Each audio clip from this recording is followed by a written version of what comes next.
دشمنوں کے نرغے میں گرے ہوئے ایک نوجوان کی داستان شجاعت، جس کے لیے ناموس وطن کی حفاظت نقد جاں سے بڑھ کر عزیز تھی۔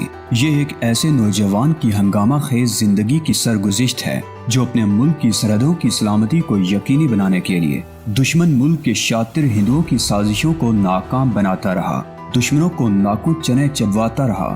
سازشی ذہن رکھنے والے ہندوؤں کو ان کی غاصبانہ فطرت کی فصل کاٹنی پڑی۔ آگ جلتی رہی، خون ابلتا رہا اور وہ اپنی مجاہدانہ شان سے آگے بڑھتا رہا۔ جو ہاتھ اس کی جانب بڑھا کٹ کے رہا۔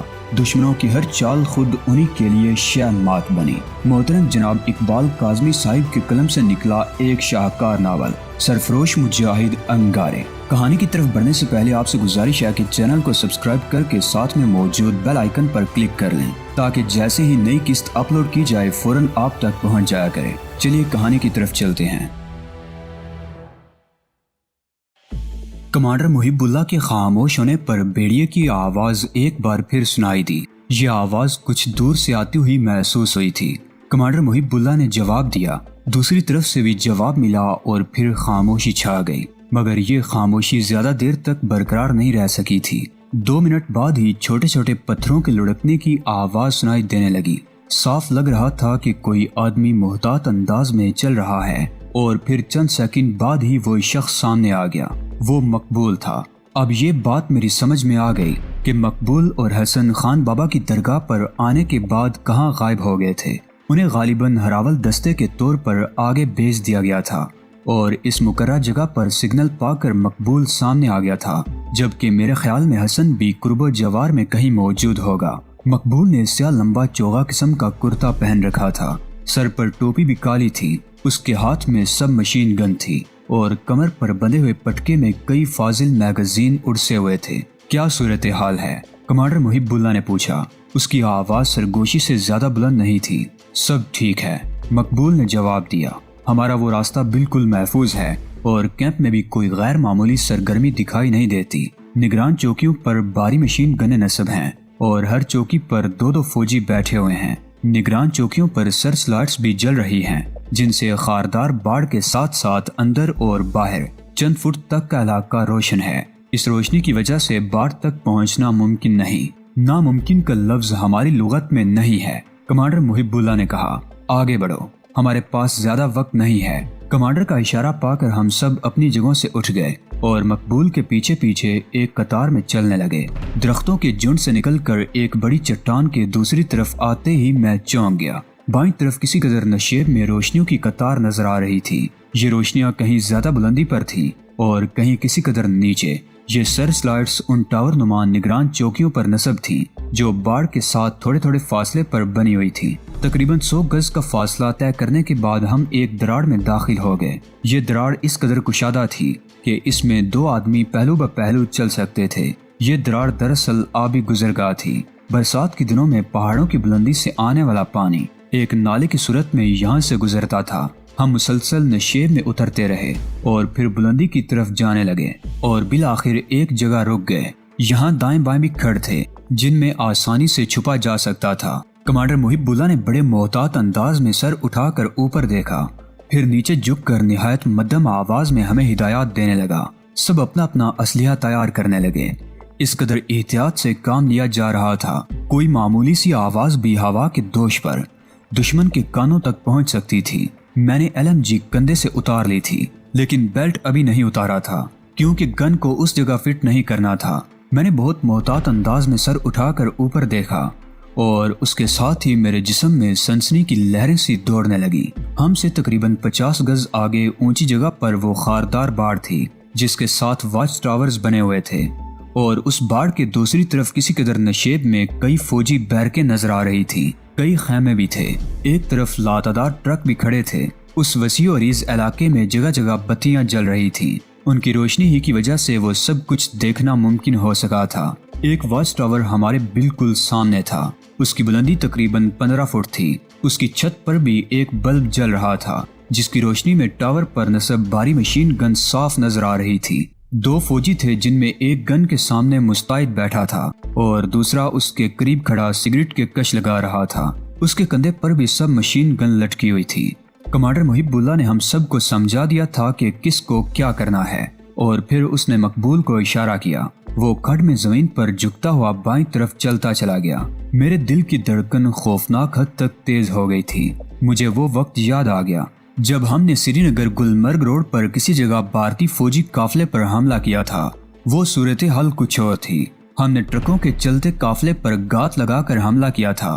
بھارتی فوجیوں کو سنبھلنے کا موقع بھی نہیں مل سکا تھا۔ یہاں صورتحال مختلف تھی۔ دشمن مستعد بیٹھا تھا، تھوڑے تھوڑے فاصلے پر مشین گنیں تیار تھیں۔ یہاں زبردست مقابلے کی توقع تھی۔ کمانڈر محب اللہ میرے ساتھ ہی تھا اور بار بار کلائی پر بندھی ہوئی ریڈیم ڈائل والی گھڑی دیکھ رہا تھا۔ میرے بالکل سامنے ہونے کی وجہ سے اس کی گھڑی مجھے بھی دکھائی دے رہی تھی۔ 4 بجنے میں 1 منٹ باقی تھا اور پھر ٹھیک 4 بجے خاموش فضا فائرنگ کی آواز سے گونج اٹھی۔ یہ فائرنگ اس طرف سے ہوئی تھی جس طرف مقبول گیا تھا۔ حسن پہلے سے وہاں موجود تھا۔ 4 بجتے ہی انہوں نے فائر کھول دیا تھا۔ ان دونوں کی طرف سے پہلا برسٹ فائر ہوتے ہی واچ ٹاور سے بھاری مشین گن کا فائر کھول دیا گیا۔ گولیوں کی بارش اس طرف سے ہو رہی تھی جہاں ہم سے تقریباً 30 گز کے فاصلے پر مقبول اور حسن فائرنگ کر رہے تھے۔ ہم کمانڈر محب اللہ کے حکم کے انتظار میں بالکل تیار بیٹھے تھے۔ تقریباً اسی وقت ہمارے 200 گز دائیں اور اتنے ہی فاصلے پر بائیں طرف بھی زبردست فائرنگ کی آوازیں گونجنے لگی تھی۔ عبدالغنی لون اور کمانڈر رشید کی پارٹیوں نے بھی کارروائی شروع کر دی تھی۔ مشین گن سے زبردست فائرنگ ہو رہی تھی اور پھر ایک دم اس طرف تاریکی چھا گئی۔ مقبول یا حسن کی کسی گولی نے سرچ لائٹس توڑ دی تھی۔ ٹاور کیبن کی چھت پر بلب جل رہا تھا اور وہ دونوں فوجی صاف نظر آ رہے تھے۔ کمانڈر محب اللہ نے بھی آڑ لے کر سب مشین گن سے فائر کھول دیا۔ ٹاور پر مشین گن سے فائر کرنے والا اپنی جگہ سے اچھلا اور ڈیر ہو گیا۔ مشین گن خاموش ہو گئی۔ دوسرا فوجی اپنی سب مشین گن چھوڑ کر ہیوی مشین گن کی طرف لپکا، لیکن اس سے پہلے کہ وہ مشین گن پر ہاتھ رکھتا، مقبول یا حسن کی گولی نے اسے چاٹ لیا اور وہ اچھل کر چیختا ہوا ٹاور سے نیچے گرا۔ مقبول، ٹاور پر پہنچو، ہری اپ، کمانڈر محب اللہ چیخا۔ پھر اس نے ہمیں حکم دیا، باڑ کے قریب پہنچو اور فائر کھول دو۔ اس کے ساتھ ہی وہ خود بھی اچک کر گڑھے سے باہر نکل گیا۔ میں نے LMG اوپر رکھ دی اور اچک کر گڑھے سے باہر نکل آیا اور گن اٹھا کر خاردار تاروں والی باڑ کی طرف دوڑا۔ اس کیمپ کے بارے میں ہمارے کمانڈروں کے اندازے کچھ غلط نکلے تھے یا انہیں پوری معلومات حاصل نہیں ہوئی تھی۔ میرا اندازہ بھی یہی تھا کہ باڑ کے ساتھ والے واچ ٹاورز پر گنوں کے علاوہ مزید حفاظتی انتظامات نہیں ہوں گے، لیکن بھارتی فوجی اتنے بے وقوف تو ہرگز نہیں تھے کہ اتنے بڑے اسلحہ ڈیپو کو محض نگران چوکیوں کے رحم و کرم پر چھوڑ دیتے۔ باڑ سے تقریباً 100 گز اندر کی طرف کئی جگہوں پر مٹی کی بوریاں رکھ کر مورچے بنے ہوئے تھے جن میں بھاری مشین گنیں نصب تھی۔ دن کے وقت دھوپ سے بچنے کے لیے ان مورچوں پر سائبان تنے ہوئے تھے جن کی وجہ سے ان کی نشاندہی ہو رہی تھی۔ پہاڑیاں ہیوی لائٹ اور سب مشین گنوں کی فائرنگ سے گونج رہی تھی۔ کمانڈر رشید اور عبدالغنی لون کی پارٹیوں نے بھی بھرپور حملہ کیا تھا اور وہ بھی باڑ کی 2 نگران چوکیوں پر قبضہ کر چکے تھے اور ان کے آدمیوں نے ہیوی مشین گنوں کا رخ کیمپ کی طرف موڑ دیا تھا۔ مقبول بھی سامنے والے ٹاور پر پہنچ گیا تھا۔ اس نے سب سے پہلے تو اوپر لگے ہوئے بلب کو اڑا دیا اور پھر گن کا رخ موڑ کر کیمپ پر آگ برسانے لگا۔ میں باڑ سے چند فٹ کے فاصلے پر رک گیا، LMG کو اپنے سامنے رکھا اور بڑی پھرتی سے اپنے جسم پر لپیٹا ہوا گولیوں والا بیلٹ اتار کر زمین پر پھیلا دیا اور بیلٹ کا ایک سرا گن میں فٹ کرنے لگا۔ اس سارے عمل میں مجھے 1 منٹ سے زیادہ نہیں لگا تھا، لیکن میں ابھی گن کے سامنے پوزیشن نہیں لے پایا تھا۔ کیمپ کے اندر سے گولیوں کی بارش آنے لگی۔ سرخ دہکتے ہوئے انگارے موسلا دار بارش کی طرح ہماری طرف لپک رہے تھے۔ کئی گولیاں میرے سر کے اوپر سے گزر گئیں۔ میں بڑی پھرتی سے زمین پر لیٹ گیا اور گن سنبھال لی اور ٹریگر کھینچ لیا۔ تڑتڑاہٹ کی خوفناک آواز سے گن انگارے اگلنے لگی۔ دشمن کی چلائی ہوئی گولیاں میرے آس پاس گر رہی تھی۔ مجھے ایک بڑے پتھر کی آڑ حاصل تھی۔ کئی گولیاں اس پتھر پر لگی تھی۔ اگر میرے سامنے وہ پتھر نہ ہوتا تو میں چھلنی ہو چکا ہوتا۔ محاذ پوری طرح گرم ہو چکا تھا۔ میرے پورے جسم میں سنسنی کی لہریں سی دوڑ رہی تھی۔ دشمن سے اس طرح باقاعدہ مقابلے کا یہ میرے لیے پہلا موقع تھا اور حیرت کی بات تھی کہ میں اپنے آپ میں سنسنی تو محسوس کر رہا تھا لیکن ذہن پر کسی قسم کا خوف نہیں تھا۔ ناصر، راکٹ فائر کرو۔ وہ سامنے دائیں طرف والی بیرکوں پر کمانڈر محب اللہ کی چیختی ہوئی آواز سنائی دی۔ میں نے بائیں طرف دیکھا، ناصر مجھ سے 5 گز کے فاصلے پر تھا۔ اس نے لانچر میں راکٹ لوڈ کیا، بزوکا کندھے پر رکھا اور اس طرح پوزیشن لے کر بیٹھ گیا کہ ایک گھٹنا زمین پر ٹکا ہوا تھا اور دوسرا گھٹنا کھڑا تھا۔ وہ نشانہ لینے کے لیے لانچر کو آہستہ آہستہ حرکت دے رہا تھا کہ سامنے سے زبردست فائر آیا اور لاتعداد گولیاں میرے سر کے اوپر سے گزر گئیں۔ ناصر بھی بڑی پھرتی سے نیچے گر گیا تھا۔ فائر! کمانڈر محب اللہ چیخا۔ ناصر راکٹ فائر کرو اور زبیر تم ٹرکوں کو نشانہ بناؤ۔ بھارتی کیمپ میں اب بگدڑ سی مچ گئی تھی۔ فوجیوں نے بدحواس ہو کر اندھا دھند فائرنگ شروع کر دی تھی۔ وہ اس طرف بھی فائرنگ کر رہے تھے جہاں ان کے مقابلے پر کوئی نہیں تھا۔ ناصر ایک بار پھر پوزیشن لے کر بیٹھ گیا۔ اس مرتبہ اس نے راکٹ فائر کرنے میں زیادہ دیر نہیں لگائی تھی۔ اس کی یہ کوشش رائے گاہ نہیں گئی تھی۔ راکٹ ایک بیرک پر لگا، ایک کان پھاڑ دینے والا دھماکہ ہوا اور شعلوں کا ایک مہیب بادل آسمان کی طرف اٹھتا ہوا نظر آیا جو اوپر جا کر پھیلتا چلا گیا۔ زبیر نے بھی راکٹ فائر کر دیا تھا۔ اس کا راکٹ حرکت کرتے ہوئے ایک ٹرک پر لگا۔ ٹرک کے پرخچے اڑ گئے۔ اس کے جلتے ہوئے ٹکڑوں نے چند اور ٹرکوں کو بھی لپیٹ میں لے لیا۔ ہماری دوسری پارٹیاں بھی کیمپ پر راکٹ برسا رہی تھیں۔ یوں لگتا تھا جیسے اس بھارتی فوجی کیمپ پر قیامت ٹوٹ پڑی ہو۔ راکٹ اپنا کام دکھا رہے تھے۔ کیمپ میں اسلحہ کے ذخیرے تباہ ہو رہے تھے۔ لگ رہا تھا جیسے کیمپ میں کئی آتش فشاں بیک وقت پھٹ رہے ہوں۔ مسلسل دھماکوں سے پہاڑیاں لرز رہی تھیں۔ ہمارے سامنے مورچوں سے اب بھی ہیوی مشین گنوں سے بڑی زبردست فائرنگ ہو رہی تھی، جس کی وجہ سے ہمیں آگے بڑھنے کا موقع نہیں مل رہا تھا۔ مقبول بھی واچ ٹاور پر نصب مشین گن پر قبضہ کرنے کے بعد سامنے مورچوں پر فائر کر رہا تھا۔ دشمن اپنے سامنے مٹی کی بوریوں کی وجہ سے محفوظ تھا۔ ہماری چلائی ہوئی گولیاں ان کا کچھ نہیں بگاڑ رہی تھیں۔ اور پھر ایک خوفناک چیخ سن کر میں چونک گیا۔ میں نے اس طرف دیکھا اور پھر میرا دل اچھل کر حلق میں آ گیا۔ واچ ٹاور پر مقبول کو کئی گولیاں لگی تھیں اور وہ مشین گن کے ساتھ ڈھیر ہو گیا تھا۔ سامنے والے مورچوں سے اب فائرنگ میں شدت آ گئی تھی۔ کمانڈر محب اللہ نے بیلٹ میں اڑسا ہوا ہینڈ گرنیڈ نکال کر اس کی پن کھینچی اور بم کو پوری قوت سے مورچے کی طرف اچھال دیا۔ بم مورچے سے چند گز آگے گرا۔ گرد و غبار کا ایک بادل اٹھا۔ میں نے دو فوجیوں کو مورچے کے پچھلی طرف سے نکل کر ایک طرف بھاگتے ہوئے دیکھا۔ میں نے اپنی گن کا رخ ان کی طرف موڑ دیا۔ وہ دونوں ڈھیر ہو گئے۔ میرا دل خوشی سے بلیوں اچھل پڑا۔ اس مارکے میں دشمن کے پہلے دو آدمی میرا شکار بنے تھے۔ کیمپ میں جگہ جگہ دھماکے ہو رہے تھے۔ اسلحہ اور گولہ بارود کے کئی ذخیروں میں آگ لگ گئی تھی۔ آتش فشاں پھٹ رہے تھے۔ فوجی ادھر ادھر دوڑتے ہوئے نظر آ رہے تھے۔ ہمارے عقب میں ایک زوردار دھماکہ ہوا تو میں اچھل پڑا۔ وہ مارٹر گن کا گولہ تھا جو ہم سے تقریباً 40 گز پیچھے گر کر پھٹا تھا، لیکن ہمارا کوئی نقصان نہیں ہوا تھا۔ اپنی مشین گنوں کے ناکام ہونے کے بعد بھارتیوں نے مارٹر گنوں کا استعمال شروع کر دیا تھا۔ ہماری طرف سے بھی مسلسل فائرنگ ہو رہی تھی۔ ہماری دوسری پارٹیاں بھی اپنے محاذ پر جمی ہوئی تھیں۔ مارٹر گنوں کے گولے ہمارے آس پاس پھٹ رہے تھے۔ مارٹر گنوں کے ساتھ بھارتیوں نے اب راکٹ برسانا بھی شروع کر دیے تھے، مگر یہ راکٹ ہمیں کوئی نقصان پہنچائے بغیر ہمارے سروں کے اوپر سے گزرتے رہے۔ ناصر کے پاس 4 راکٹ تھے اور وہ چاروں راکٹ فائر کر چکا تھا۔ ایک آخری راکٹ اس نے سامنے والے مورچے پر داغا تھا جہاں سے باری مشین گن سے زبردست فائرنگ ہو رہی تھی۔ وہ مورچہ تہس نہس ہو گیا۔ مشین گن بھی خاموش ہو گئی۔ ناصر نے راکٹ لانچر نیچے رکھ دیا اور سب مشین گن اٹھا کر دوڑتا ہوا آگے کی طرف دوڑا، لیکن وہ چند گز سے زیادہ آگے نہیں جا سکا۔ بائیں طرف کے مورچے سے آنے والی گولیوں کی بوچھاڑ نے اسے چھلنی کر دیا اور وہ چیختا ہوا ڈھیر ہو گیا۔ رات بیت رہی تھی، اندھیرا رخصت ہو رہا تھا اور دن کا بہت ہلکا سا اجالا پھیلنے لگا تھا۔ پہلے سے طے شدہ منصوبے کے مطابق 1 گھنٹے میں کارروائی مکمل کر کے ٹھیک 5 بجے تینوں پارٹیوں کو کسی سگنل کا انتظار کیے بغیر وہاں سے نکل جانا تھا۔ کیمپ میں افراتفری اب صاف نظر آ رہی تھی۔ دھماکے اب بھی ہو رہے تھے۔ دھوئیں اور شعلوں کے بادل آسمان کی طرف اٹھتے ہوئے نظر آ رہے تھے۔ کمانڈر محب اللہ نے مجاہدوں کو واپسی کا حکم دے دیا۔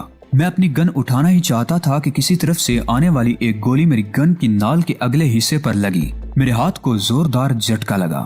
گن میرے ہاتھ سے چھوٹ گئی اور میں زمین پر لیٹ کر تیزی سے پیچھے کی طرف رینگنے لگا۔ میرا جسم پسینے سے شرابور ہو گیا تھا۔ دماغ میں دھماکے ہو رہے تھے اور دل جیسے کنپٹیوں میں دھڑکتا ہوا محسوس ہو رہا تھا۔ موت میرے قریب سے آ کر گزر گئی تھی۔ اگر گن کی نال رکاوٹ نہ بنتی تو وہ گولی میرے سینے میں پیوست ہوتی۔ گولی لگنے سے گن کی نال ٹوٹ گئی تھی اور اس طرح گن بیکار ہو گئی تھی۔ میں نے دوبارہ گن اٹھانے کی کوشش نہیں کی اور پیچھے کی طرف رینگتا چلا گیا۔ اس کے ساتھ ہی میں نے پستول نکال کر ہاتھ میں پکڑ لیا تھا۔ تمام مجاہدین پسپائی اختیار کرتے ہوئے گڑھے میں اتر رہے تھے۔